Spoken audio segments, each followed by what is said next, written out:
కూటమి ప్రభుత్వం చంద్రబాబు నాయుడు గారు ఎక్కువ సర్వేలు చేయిస్తూ ఉంటారు. సర్వేల ద్వారా ప్రజల అభిప్రాయాలను తెలుసుకుంటూ ఉంటారు ఎప్పటికప్పుడు. ఇప్పుడు ఈ P4కి సంబంధించి చాలా సర్వేలు నిర్వహించారు. ప్రతి ఇంట్లో వాళ్ళ జీవన స్థితిగతులు ఎలా ఉన్నాయి, ఎవరు P4కి అర్హులు, ఎవరు అనర్హులు, ఎవరు ఇక్కడ అంటే బిలో పావర్టీ లైన్ కింద ఉన్నారు, అదే జీరో పావర్టీగా మార్చాలి అంటే P4 పథకానికి అర్హులుగా చేసే విషయంలో చాలా సర్వేలు చేశారు. చాలా సర్వేలు చేసి ప్రజల ఆశలు ఏంటో కూడా తెలుసుకున్నారు. ప్రజలు దేని గురించి ఆశపడుతున్నారు, ఏం కోరుకుంటున్నారు అనేది.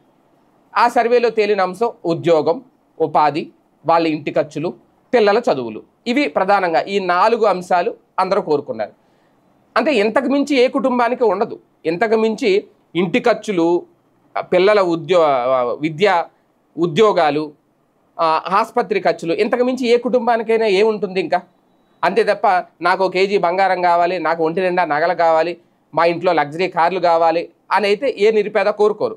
ఆ కోరికలు ప్రభుత్వం కానీ ఏ మార్గదర్శి కానీ తీర్చడు.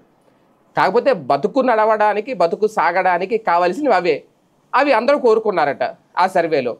అవి తీరుస్తారు అనే ఆశలు అయితే పెట్టుకున్నారు వాళ్ళు. P4 ద్వారా మా ఆశలు తీరతాయి అనేది. అందుకే వాళ్ళు ఈనాడు పేపర్లో కూడా రాసింది, ప్రజలు కోరుకున్న ఆశలు అనే పదమే వాడారు అక్కడ. అంతే తప్ప ఇవి నీడ్ అని రాయలేదు, అక్కడ అవసరం అని అడగలేదు. అంటే ఆశలు పెట్టుకున్నారు వాళ్ళు. P4 వస్తే మాకు ఇవన్నీ నెరవేరుతాయి అనేది. ఆ ఆశలు కంప్లీట్గా తీర్చాలి. అంటే ఆశ పెట్టేసి వాళ్ళని వదిలేస్తే మాత్రం రేపు పొద్దున్న అదే పెద్ద ఎఫెక్ట్ అవుతుంది ప్రభుత్వానికి. ఒక ఆశ చూపించి P4 వస్తే మీకు ఇది అవుతుంది, మీకు ఏం కావాలని అడిగేసి కామ్గా ఊరుకుంటే వాళ్ళు ఏమనుకుంటారు, మా ఆశలన్నీ నెరవేరుతాయేమో అనుకుంటారు. రేపొద్దున అది సాధ్యం కాకపోతే విరక్తి కలుగుతుంది వాళ్ళకి ప్రభుత్వం మీద. ఇంకెందుకు మరి అడగడం, ఇంకెందుకు ఈ సర్వేలు, ఇంకెందుకు ఈ లెక్కలు. దానికోసం ఒక వెబ్సైట్ పెట్టి అందులో రిజిస్టర్ చేసుకోమని వీళ్ళ లిస్ట్ అందులో పెట్టి, వాళ్ళ లిస్ట్ అందులో పెట్టి, ఇప్పుడు దాదాపు 9 లక్షల చిల్లర ఎంతమందే ఉన్నారు. ఆ 9 లక్షల మందికి 1 లక్ష పైగా వీళ్ళు ఉన్నారు మార్గదర్శులు. ఈ 1,00,000 మంది ఆ 9 లక్షల మందిని బంగారు కుటుంబాలుగా మార్చాలి. అంటే 1:9. అంటే ఒక్కొక్క మార్గదర్శి 9 కుటుంబాలని దత్తత తీసుకోవాలి. తీసుకొని వాళ్ళ ఆశలన్నీ నెరవేర్చాలి. దీనికి ప్రభుత్వం వెనకాల ఉండాలి, వాళ్ళకి మధ్యలో సమన్వయపరచాలి ఇద్దరిని. దానికి సంబంధించి మళ్ళీ ఇప్పటికే ఎక్కడికక్కడ ఆ P4కి సంబంధించిన ఆఫీసులు గతంలోనే ఓపెన్ చేశారు.